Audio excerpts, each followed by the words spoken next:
तर good night. मी ऋषिकेश तुमचं स्वागत करतो वंदीवरून बायकर्स या आपल्या यूट्यूब चॅनलवर. आणि आज तारीख आहे 30 आणि आपला जसं की तुम्हाला आता सांगतोय ह्या व्हिडिओमध्ये की केदारनाथ आणि बद्रीनाथचा प्लॅन झालेला आहे. आणि 1 तारखेचं 1 जूनचं आपलं तिकीट आहे. म्हणजे 31 तारखेला रात्री 12 वाजून 12:30 वाजताची गाडी आहे बांद्रा टर्मिनसवरनं. आपल्याला काही कारणास्तव पुण्यातनं तिकीट नाही मिळालेलं, त्यामुळे आपण बांद्रा टर्मिनस ते हरिद्वार ही गाडीला बुकिंग केलेलं आहे. काय गरजेच्या गोष्टी आहेत तिथं अत्यावश्यक आहेत त्या गोष्टी भरण्यासाठी टाईम मिळणार नाहीये, त्यामुळं आज रात्रीच आपण सगळी बॅग रेडी करून ठेवतोय. तर मी तुम्हाला दाखवतो आता की ज्या गरजेच्या वस्तू आहेत आणि ज्या तुमच्याबरोबर केदारनाथ आणि बद्रीनाथ ट्रिपमध्ये असायलाच पाहिजेत. आणि काही गोष्टी मी सांगेन व्हिडिओमध्ये की ज्या तुम्ही तिथं जाऊन सुद्धा खरेदी करू शकता, त्या इथूनच कॅरी करण्याची काही गरज नाहीये.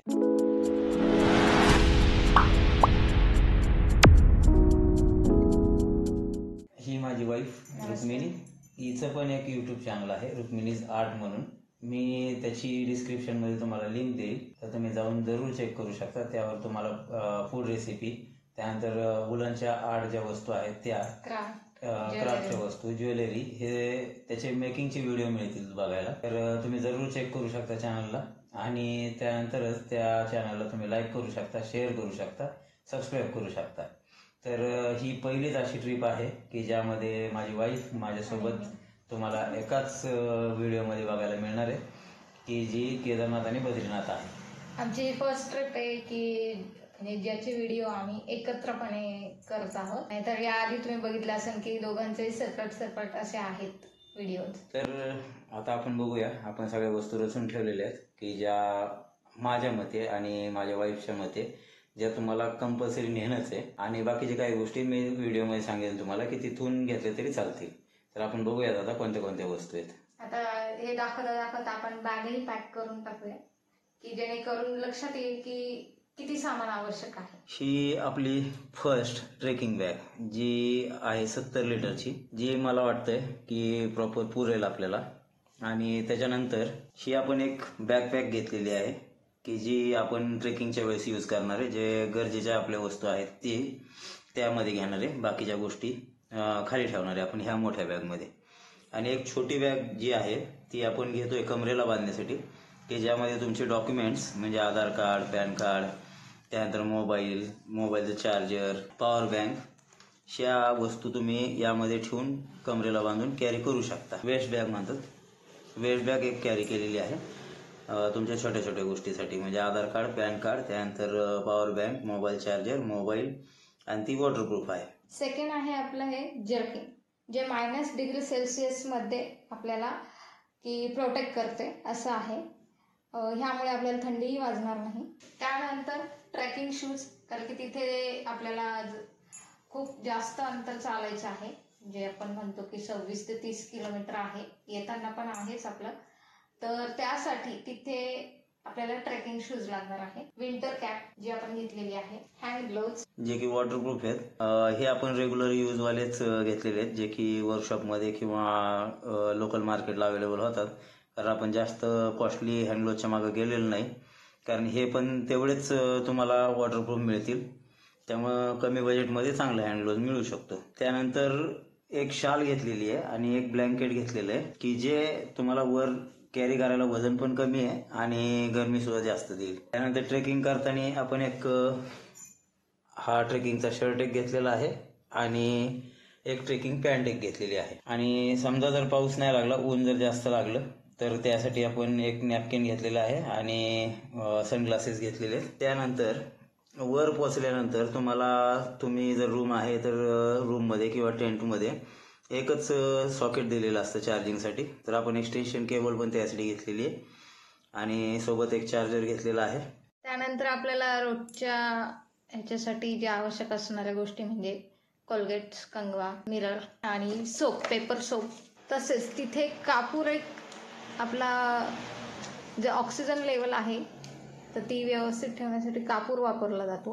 पण कापूरचा जास्त वापर करायचा नाही आहे, जेवढ्यात तेवढं. Daily cream. आता आपल्याला आवश्यक असणारे मेडिसिन हे मी एका छोट्या डब्यामध्येच घेतलेले आहे, की जेणेकरून पेन किलर, वॉमिटिंग, तसेच चक्कर वगैरे कोणाचे येत असेल तर त्यांच्यासाठी. तसेच एनर्जल पावडर किंवा ग्लुकोन डी असं तुम्ही कॅरी करू शकता. आणि चॉकलेट्स तसेच ड्रायफ्रुट्सही तुम्ही घेऊ शकता. पण एक ओमनीजेल म्हणून स्प्रे घेतलाय, तुम्ही ओमनीजेल घेऊ शकता किंवा मूव घेऊ शकता. कोणत्याही कंपनीचा पेनकिलर स्प्रे घेऊ शकता, जो की तुम्हाला समजा ट्रेकिंगच्या दरम्यान क्रॅम्प येणे किंवा पाय दुखणे, गुडघा दुखणे असं जर काही झालं तर तुम्ही तिथं हा स्प्रे वापरू शकता आणि ट्रेकिंग तुमचं कंटिन्यू करू शकता. आणि हा खरंच गरजेचा आहे, कारण की 12 ते 14 तास चालणं जे आहे त्यामुळे आपल्याला हे गरजेचंच आहे. तर तुम्ही नक्कीच तो पेन किलर स्प्रे ठेवा.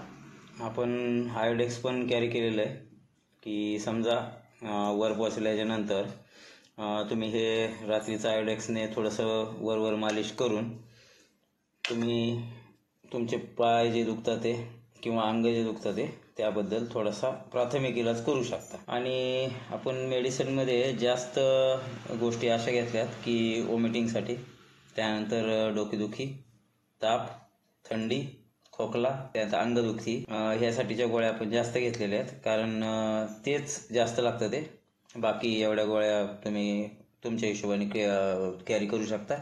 माझ्या हिशोबाने तर त्याची काही गरज नाही आहे. एवढ्या बेसिक जर गोष्टी घेतल्या तर त्या पुरेशा होतील. आपण बोलता बोलता लगेचच बॅग पॅक करायला घेऊयात, म्हणजे आपला व्हिडिओसुद्धा होईल आणि पॅकिंगसुद्धा होईल.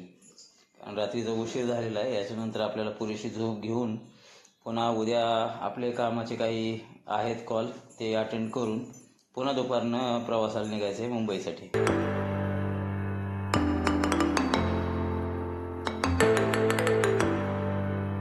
अशी आपली बॅग भरून रेडी आहे आता.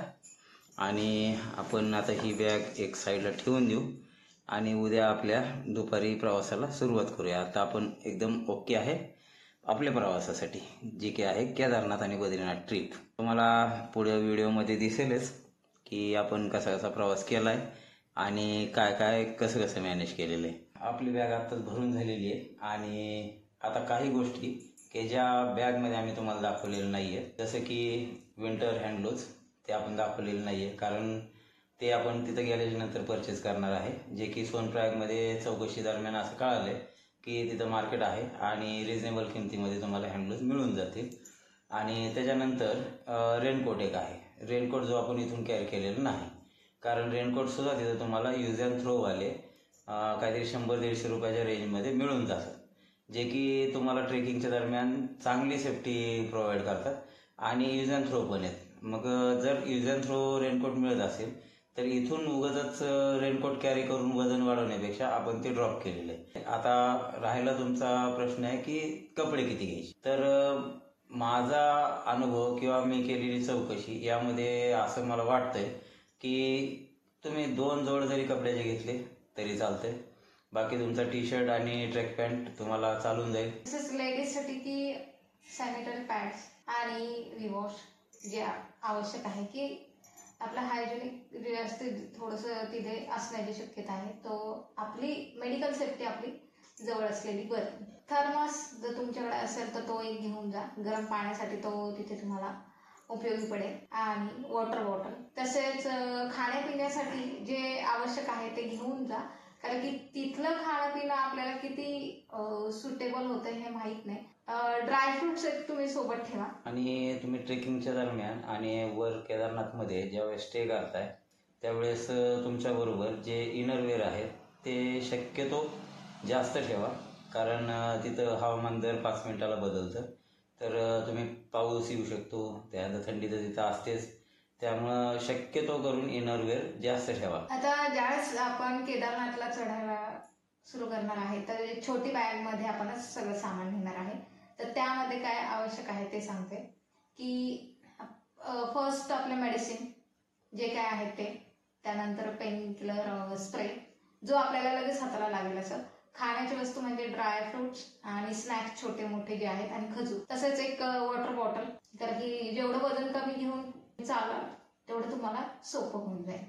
माझं तुम्हाला विनंती आहे, ज्या नशेली वस्तू आहेत त्या घेऊन जाऊ नका आणि जितका कमीत कमी प्लॅस्टिकचा कचरा तुम्ही नेऊ शकता तेवढाच न्या आणि तुमचं गरज संपल्याच्या नंतर तो तुमच्या बॅगमध्येच कॅरी करा, कारण तो डोंगराळ भाग असल्यामुळे तिथं थोडीशी स्वच्छता ठेवण्यासाठी अवघड जातं. त्यामुळे शक्यतो करून प्लॅस्टिक गोष्टी तुम्ही कमीत कमी वापरा आणि जर वापरल्याच तर त्या तुम्ही तुमच्या बॅगमध्ये कॅरी करा. खाली आल्यानंतर किंवा वर डस्टबिन जिथं दिसेल तिथंच टाका, नाही तर तुमच्याबरोबर कॅरी करत राहा. जिथं डस्टबिन दिसेल तिथं तुम्ही ते खाली करू शकता. आणि यातून जर काही नजरचुकीने किंवा मी विसरून जर काही दाखवलेलं नसेल तर ज्या गरजेच्या गोष्टी राहिल्या असतील दाखवायच्या किंवा सांगायच्या त्या मी डिस्क्रिप्शनमध्ये लिस्ट ठेवेल एक. त्यामध्ये सगळे लिस्ट असेल की जे तुमच्याबरोबर असणं गरजेचं आहे.